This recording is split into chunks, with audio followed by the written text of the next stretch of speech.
They're really doing it this time, folks. The firing of Fed Governor Lisa Cook and the government's quest for equity stakes in private sector companies. Front and center, Eamon Javers is outside the Federal Reserve. Megan Casella outside the White House. Eamon, let's kick off with you.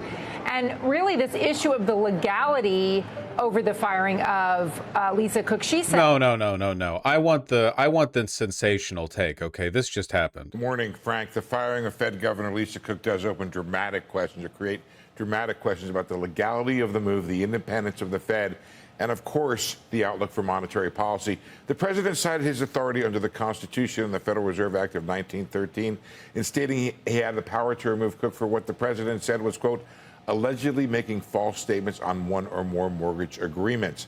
The president said in the letter to Cook, the American people must be able to have full confidence in the honesty of the members entrusted with setting policy and overseeing the Federal Reserve in light of... You know how Trump's been trying to oust Jeremy Powell for taking too much time and too much money for the federal building renovation? The excuse he settled on for attempting to fire the governor of the Fed was mortgage fraud. You're deceitful and potentially criminal conduct in a financial matter. They cannot, and I do not have such confidence in your integrity. Cook, in a statement last night, responded, quote, President Trump reported to fire me for cause when no cause exists under the law, and he has no authority to do so. I will not resign. I will continue to carry out my duties to help the American economy as I've been doing since 2022. Former Fed General Counsel Scott Alvarez telling me last night, it's not cause if someone made an allegation that's untrue. To be for cause, she has to have an opportunity to explain her side of the story. We don't know what she told the banks. And like, this is, even by the standards of the Trump administration, this is a massive overreach. Like, he's been fishing for excuses with Jeremy Powell. He's never actually said he's firing Jeremy Powell. Whereas with Lisa Cook, he's just said he's firing her, and she's said, well, that's not legal, so I'm just going to keep doing my job. How will it resolve? Who knows? Nobody knows. All right, breaking overnight, in an unprecedented move, President Trump announced he is firing Fed Governor Lisa Cook over allegations of mortgage fraud. This is the first time a president has fired a Fed governor in the central bank's 111-year history. Cook has not been charged with any crime. This has huge implications in politics, law, and the economy. CNN's Matt Egan here to explain it all. Good morning, sir. Yeah, good morning, John. Look, we are living through this historic clash between a norm-shattering president and a central bank that I hate CNN. Protects its independence. And all sides agree that there's so much at stake here when it comes to the economy, the cost of living, and the future of the Fed itself. So the latest drama is the fact that the president announced last night that he has fired Lisa Cook, who is a Biden-nominated governor at the Fed. She's the first black woman on the Fed board. Now, Trump officials... That's the most important part, as we'll find out later. Definitely the most important, the most concerning element of this story. Say this is about mortgage fraud, alleged mortgage fraud, but Democrats, economists, and former Fed officials that I'm in touch with, they fear that this is an attack on the institution of the Fed itself. I hate them so much. I hate them as much as, if not more than, Fox News. They fear that. It's objectively an attack on the Fed. It's objectively an attack on the Fed. Why would you, like, I understand that your masters have told you that you can't speak out against the Trump administration, but like it takes so much active effort to obscure the truth with language like this, you know? Norm-shattering president. Jesus Christ. And this is something that may ultimately get settled by the courts. Now, in this Truth Social post last night, the president said about Cook, he says he does not have confidence in her integrity due to, quote, deceitful and potentially criminal conduct. And he said the conduct at issue exhibits the sort of gross negligence in financial transactions that calls into question your competence and trustworthiness as a financial regulator. Now, a CNN review of mortgage documents does show that before Cook was nominated, that she did take out mortgages for 2 properties that were both listed as her primary residence. But we don't know whether or not this was something that was done intentionally. We don't know why this happened. And we also know... Yeah, we don't know anything. Because the administration, in a desperate effort to fire as many high-level officials of the Fed as possible, settled on a Biden-appointed black woman who had a minor documentation incongruence that could probably be explained by 5 minutes like spent talking in an office building, but they decided to leap on it and argue that that means that you get to fire with cause, which of course you don't. That's illegal, but we'll see what actually ends up happening. Oh, that Cook has not been charged here. Now, Cook is striking a very defiant stance. She put out a statement through her lawyer where she said President Trump purported to fire me for cause when no cause exists under the law. He has no authority to do so, and I will not resign. And her lawyer went on to strongly hint at legal action here. Now, former Fed officials, like I said, are worried that this is an attack on the Fed. And they say that the Fed is supposed to be independent from politics for a good reason, right? Because if presidents called the shots on interest rates, of course they would want low mortgage rates and low credit card rates. But sometimes, as you know, John, you need higher rates to fight inflation. And history shows that when politicians meddle with central banks, it can end badly. Most recently, it almost always does. I think you can, I genuinely cannot think of a single time that political meddling in a central bank has ended up being good. Like, you fill your central bank with math nerds. Their whole job is that it would be like, in what other circumstances would politicians meddling in a central bank or any other kind of highly technocratic institution be beneficial? Would you want politicians meddling in like an ongoing open air surgery? Jesus. Like, it's bad every single time. Well, people like to bring up Turkey as an example because after Erdogan started messing with the central bank, inflation went through the roof. But my understanding is that those circumstances were a little bit different. It wasn't because the interest rates were lowered significantly. It was because nobody was doing business in the lira. I need to learn more about that before I can really talk about it. With Turkey's Erdogan, he installed a loyalist to lead that central bank. They had runaway inflation shortly thereafter. So again, there is so much at stake here. And again, if she's removed and the president gets to appoint a new person, that'd be another 13 years left or so on her term. Politico calls it a vice-like grip President Trump would have on the Fed. Matt Egan, thank you very much. Danny?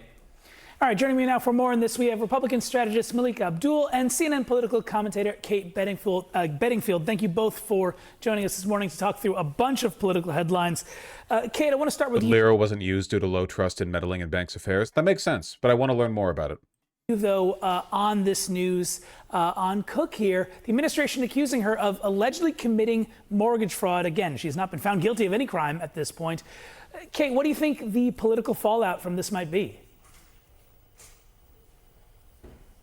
Well, I think this sets an incredibly dangerous precedent. We've seen Trump over the last just few months use this pretense of mortgage fraud to go after people who have very clearly been political antagonists of his, thorns in his side, Tish James, Adam Schiff. This is clearly a favored effort by the Trump administration, by President Trump himself, to go after people who have been political opponents of his, and to expand that to an institution like the Fed, which has enormous... Do you think the Fed chair should be elected? No. With how anti-democracy I am right now, holy shit, absolutely not. We should have an anti-election. We should find the least popular person to run the Fed. Influence over, control over how the U.S. economy functions is dangerous. It sets a dangerous precedent. We want the Fed to be independent from political influence, as the reporter was just saying. A president who can make political decisions over fiscal policy is not necessarily going to make the best long-term economic decision. They're going to make whatever they think the best short-term. We're not putting Elon in the Fed. No. The least popular person in America, not just by like aggregate popularity, but like you have to look at regular people too. Somewhere out there's like a 14-year-old white boy named Brett in freshman year who still blows snot bubbles in class. And I feel like, frankly, he would probably do at least as good of a job as Jeremy Powell. Political decision is for them, and that's not a successful way to run an economy. So I think there's enormously dangerous precedent here. I think there will be significant political pushback from Democrats, but also I expect from independents, from moderate Republicans who say this isn't the way that we want to run this country. Malik, what's your take on this issue? Do you think this sets a dangerous precedent, like Kate said?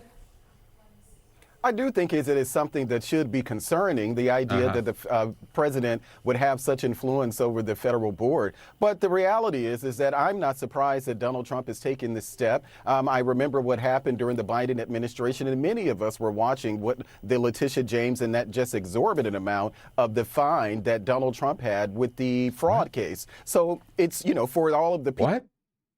What?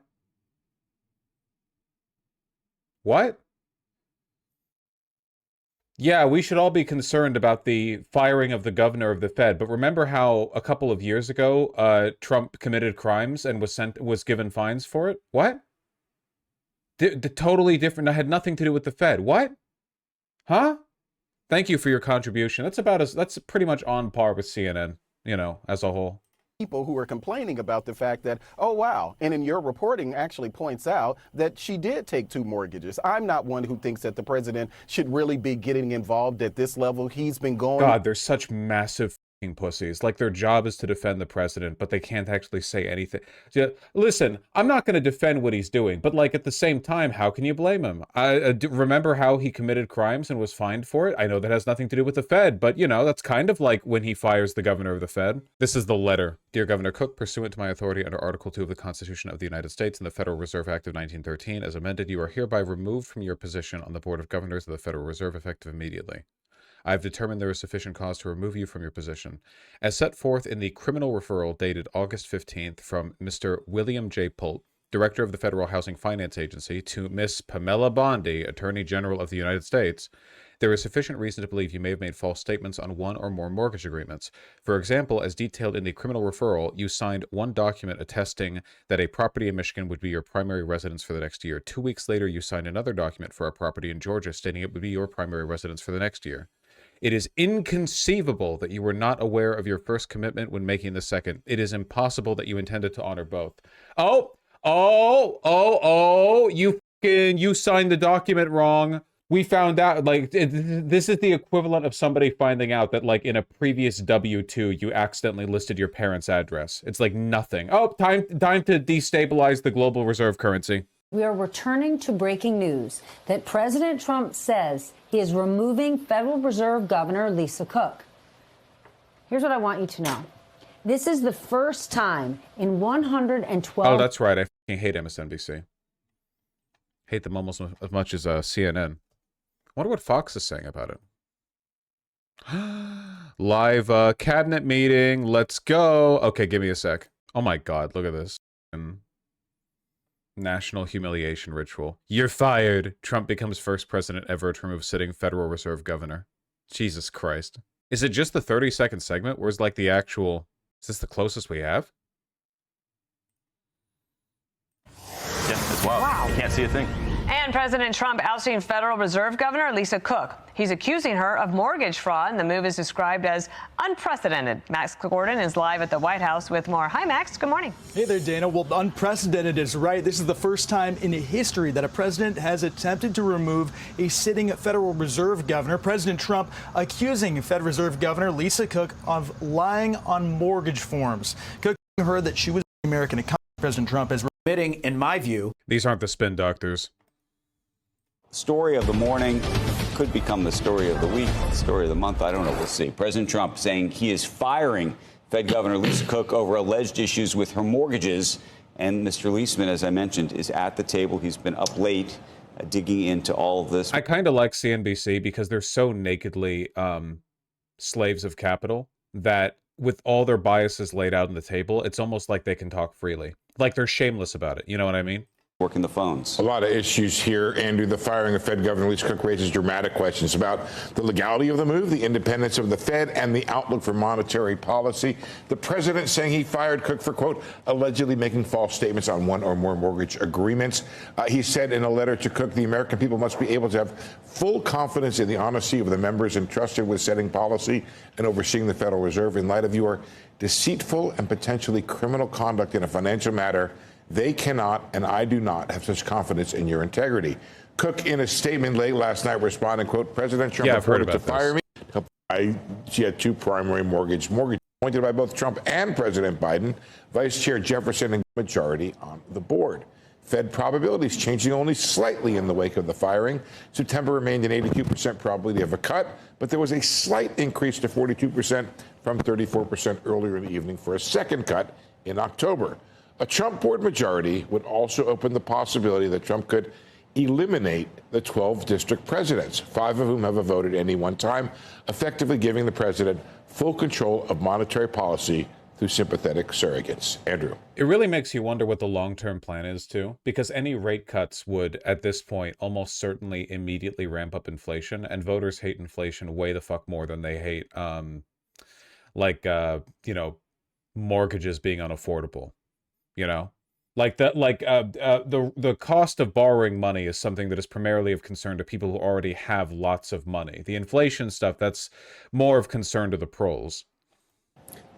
I have a million questions, but actually Wilf asked a very good one before we began the broadcast. So I would actually like to hand the floor over to Wilf for that important question. Thanks very much, Andrew. Which is, do you think Powell will come out and publicly back her? I don't know. Nah, he's a bitch.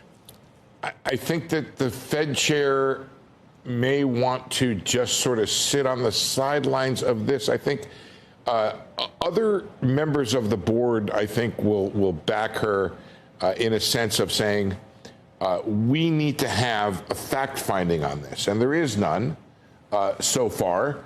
I asked FHFA several questions, and they have not responded.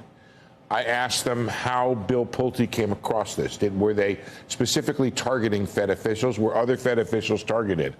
I asked the extent to which other people have been referred for criminal prosecution, if this is, and how widespread this is. So I don't know, Wilf.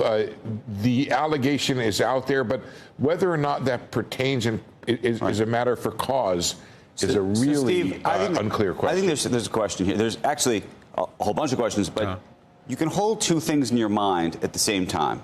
You can hold, and I think we've talked about this, you can hold in your mind that she may have done something inappropriate, incorrect, possibly illegal, we don't know, and believe that she's being prosecuted for political purposes. You think that's fair? Absolutely. Okay, so let's just assume that that's the case. My then next question is, you've been on this for the past week, you were in Jackson Hole. If what she did was an innocent mistake, so I'm just going on that side first, I'm surprised that she hasn't come out more publicly and said, look, this is what happened, this is the story, and I'm sticking to it. Why do you think she hasn't done that? Because if it was pretty simple, I think you'd say it's pretty simple. Well, because it was probably just like a stupid mistake. It's not really relevant. I mean, we're talking about the destruction of the global reserve currency. We're talking about the destabilization of the Fed. We're talking about stakes that are so incomprehensibly vast that any legitimizing arguments that you could make for them, they're so beyond the scope of one person's financial improprieties, alleged financial improprieties. Maybe she just, says fuck you, take me to court then. If you actually want to fire me with cause, you better have cause, take me to court,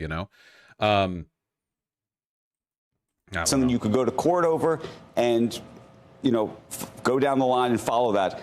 If it's complicated and or it's wrong, you don't say anything up front because it gets more complicated as you go. I don't have a good answer for that. I mean, I think that if you read her statements carefully, she has not responded to the allegations themselves. It may be her contention that the allegations are not relevant to the question at hand, which is the authority of the president to fire her as a governor. Right. And that's where she appears as if she and her attorneys are fighting this question, which is on the legality of the dismissal. Can the president do this? Not whether or not there's actual cause. But there have been people who have left the board over controversies around trading and other things. Not fired by the president. Not fired by the president. No, right. Why bother entertaining the allegations at all? I think it's because both of these guys understand the stakes. They're both smart. They understand what's actually being fought over here, and the enormity of it leaves them very little to talk about other than doomering about the future of the economy. So they have to talk about this because it's it fills time and it's a little bit more boring and procedural, Because like if they're not talking about this, then they have to talk about, there is no more Fed independence and the president is trying to directly exert political control over monetary policy. That's horrifying, but they have to come across as nonpartisan. The average CNBC viewer also is like not exactly a Democrat. Maybe at the very least it doesn't lean left. So I feel like they're also kind of concerned about, they don't want to outrage the loyalists. Trying to think of some of the examples of people who stepped down over trading, for example, just a couple years ago. How did that happen? There were referrals, I believe, to the IG, and probably the chair went up and put his arm around them and said, "It's time for you to go." And I think that's important. And this goes back a little bit to Wilf's question, I think. Well, it's important in the sense that it was left inside the Fed. But this is no longer inside the Fed. Can I ask on the legal point, though? Because she's saying, I'm not resigning. So what is the legal standing? Like, where are we right now? Is it that she's been fired and she's appealing that decision? When the fuck did spread colors get so goddamn popular in America? I feel like I didn't see them a decade ago. Maybe I just wasn't paying attention. When did people start thinking this is okay? The letter that the president has posted publicly is completely irrelevant. We are exactly where your question implies we are, which is nobody knows.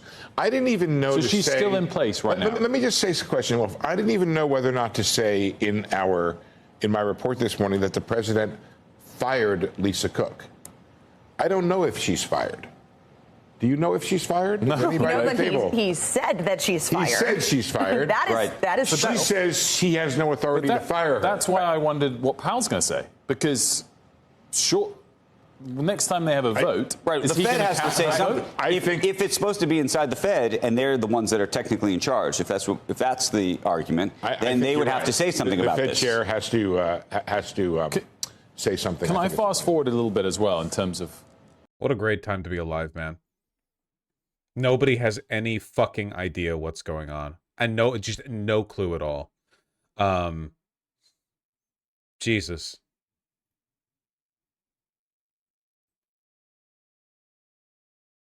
Why are they being so philosophical over something with clear legal definitions? Well, I think I said. I don't know. I mean, again, they have to appeal to a portion of their audience. But also, like, what the fuck are you supposed to talk about? Really? Like, nobody knows what's going on. And also, how do you think the administration is going to double down on this? Like, do you think they're going to write a letter saying she's fired and she says no, and then she just gets to keep working there? Do you think they're going to let that slide? Even if they legally can't remove her, it might not stop them. They might just put political pressure on her until she leaves. Or, I don't know, send the FBI to her house. Why not, right? The fairly calm markets in light of this, I would say, which is either way, if we look at the last 3 to 6 months, the president's not going to stop on this path now. One way or another, he's going to keep going. And so if we fast forward to, it's May that Powell's term's up? Yes. So fast forward to then either way, are we not basically certain that the Fed is now going to ignore inflation data to the extent that we all used to think it would look at it? Or does he have to do both of these moves? Does he have to get rid of both Lisa Cook and Powell? And the other point to look at it the other way, if we bring up that graphic of the surrogates, as you put it, are all of the current people that you had a red bar underneath total surrogates, like we think the next appointment will be, or not? I don't think they're all total surrogates. I think Chris Waller for sure will exercise some independence. Stephen Mirren, I don't. Who the fuck knows? More food now, and I will eat it all that you put in front of me. And I do not care about inflation next year or the year after that. Right. I care that I have easy monetary policy now. The whole purpose of having independence is to separate the long-term exigencies of making monetary policy with the immediate gratification desired by the political process. Everywhere I look, it's anti-democracy pills. Everywhere I look. Saving that video. We should just put that video out so people can hear it over and over again. But if that's true, all of the arguments of people who've come on our set, and I don't know if you've ever made the argument, but there's a lot of folks who've said the market, if the Fed is not independent, the market will melt down. And I think what you're saying and what we're seeing is the market will not melt down. The market will not actually, the market will not be the reactionary function in any way. It may not be. And it's important in that respect, because if you think about the April 2nd... Because they never do. Like, this is the mistake people keep making. At least every time I've looked, when I look back at previous economic crises, the market never factors it in before it happens. Because the investors are stupid and greedy every single time.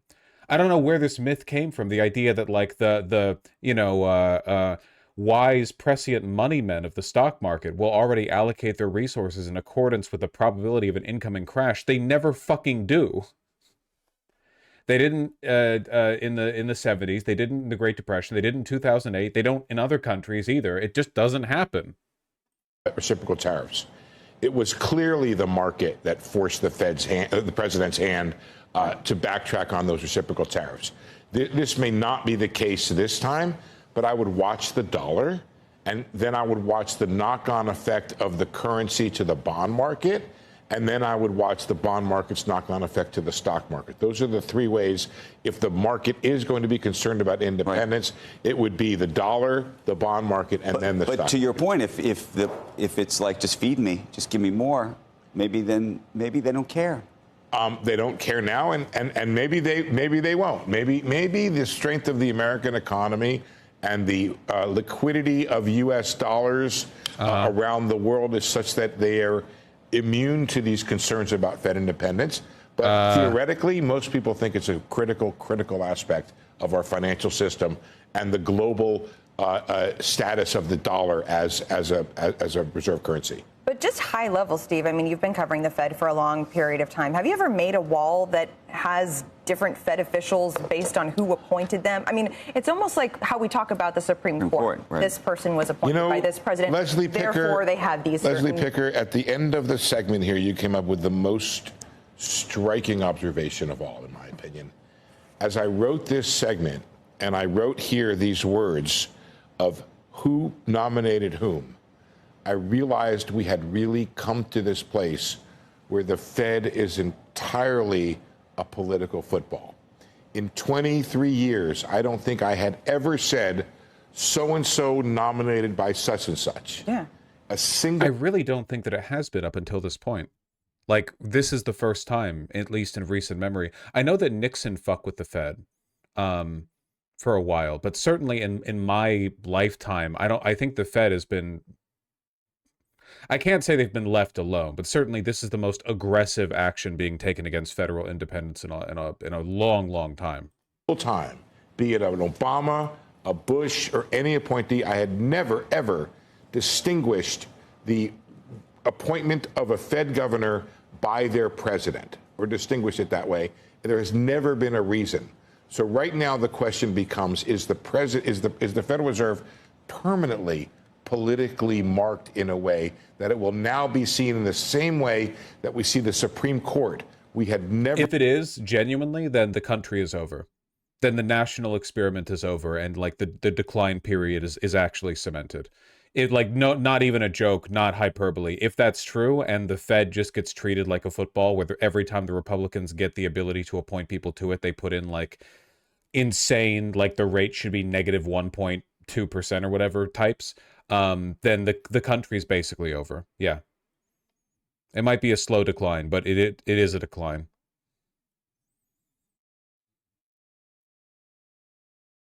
Just totally incompatible. Certainly with our status as the global reserve currency. That shit is not going to last. Not at this rate. And somehow, the attempt to end Fed independence actually isn't the thing about attempting to end Fed independence that bothered me the most. You guys have seen this, right? This is so rage-inducing. I feel like it's difficult to not just break out into an uninterrupted chain of disconnected slurs when looking at it. It's incredible. It's like perfect rage bait. It's like if somebody tasked the world's funniest comedians to perfectly parody the behavior of the Democrats.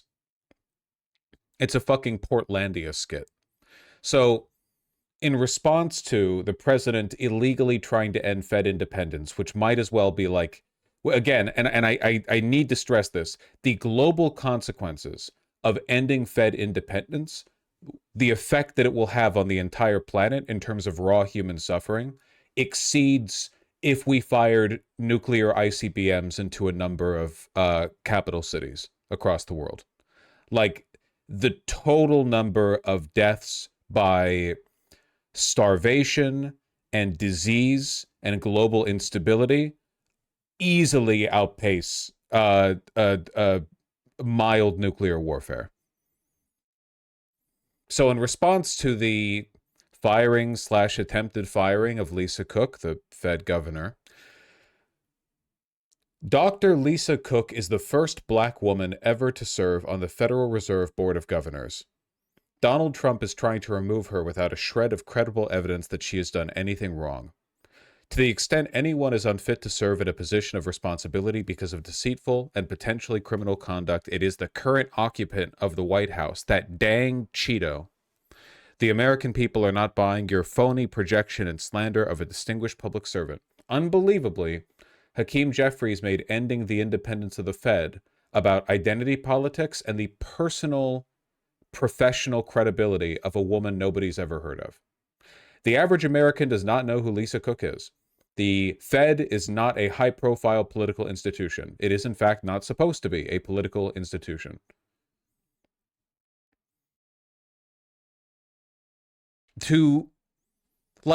There are so many things that you could say. So many things. Donald Trump is trying to annihilate your 401k. Donald Trump is trying to destroy the American dollar. Donald Trump, by ending Fed independence, wants to make sure your grandchildren grow up hungry and impoverished. Something about the economy, something about the future, anything. But it's always, always, always about the wrong thing.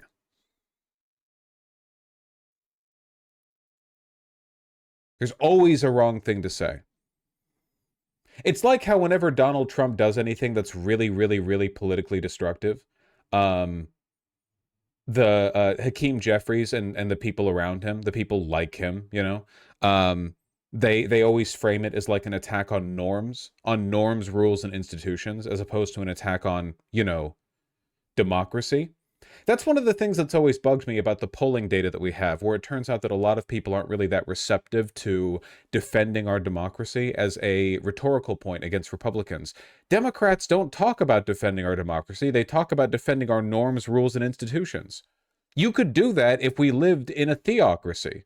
There's nothing fundamentally democratic about norms, rules, and institutions. We're mostly talking about ceremony. Certainly the way they talk about it.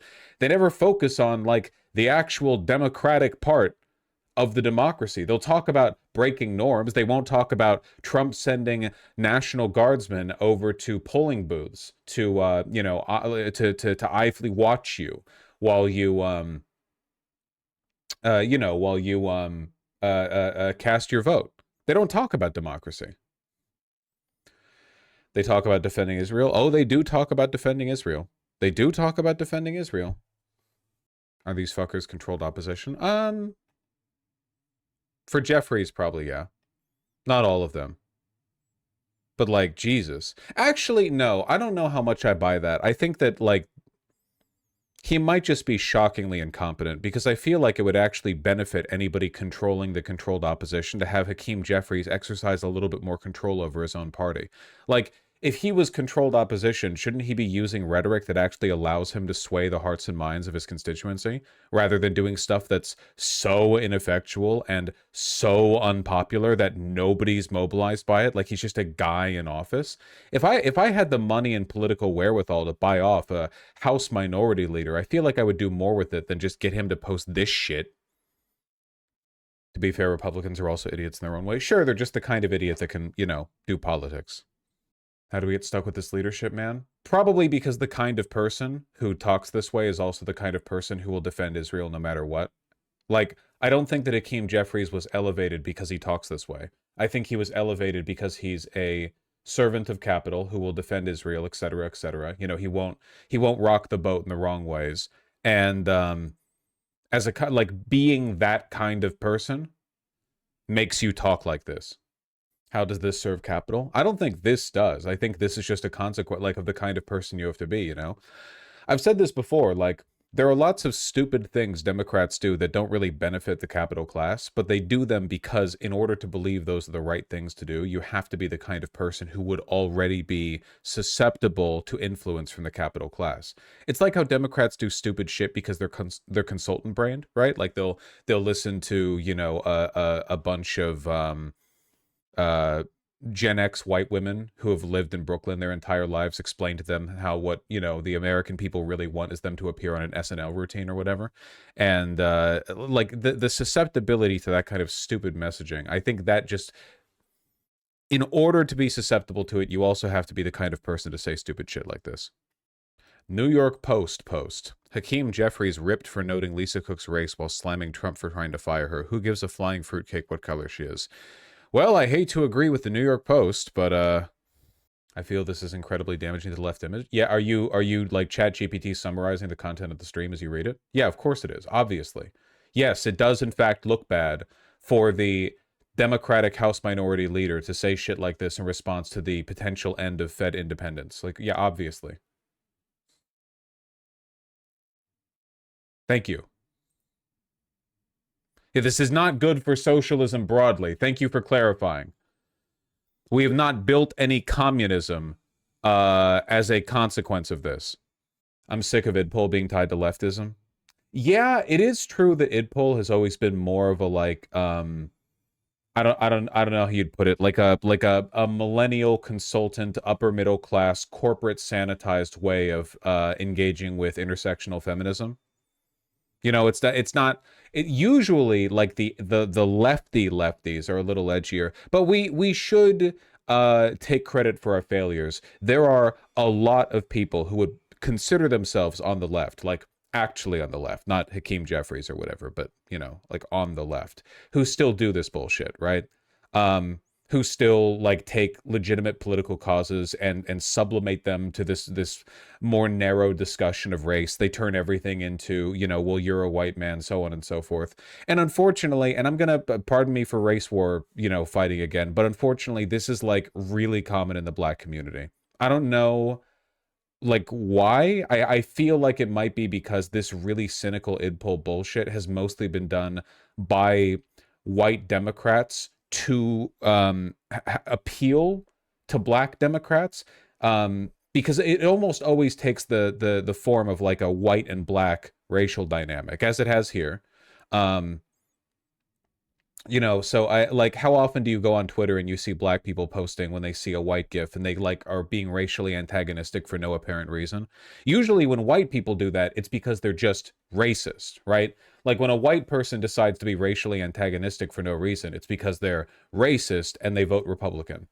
But a lot of, you know, black people who are Democrats do it. And I think it's just because of the popularity of this kind of rhetoric, you know, take everything valuable about a political situation and reduce it down to a kind of racially binary conflict, which is pretty dumb. But it's not as though this came from black people. I mean, this is like a sentiment that was originally kind of niche within progressive communities that ended up getting corporatized because it was really easy to you know, weaponize and make more broadly appealing, you know, or maybe not broadly appealing, marketable, broadly marketable. Why haven't bond yields gone up if Trump is openly threatening Fed independence? Well, why would they? If anything, idiot investors would do the opposite. They'd be like, holy shit, Trump is about to drop the cost of borrowing money to fucking -8% or something. We gotta get in the market. The market's about to boom. All of these corporations are about to borrow shit tons of money to invest. Everything's going to explode. I need to get in there. I'm the money president. You know it. Never, ever, ever, ever, ever, ever, ever assume that the money men are actually like tracking future disaster, okay? You could probably do with it mentioning the economic calamity ending Fed independence, but because will cause, but all right, man, yeah, probably. Maybe.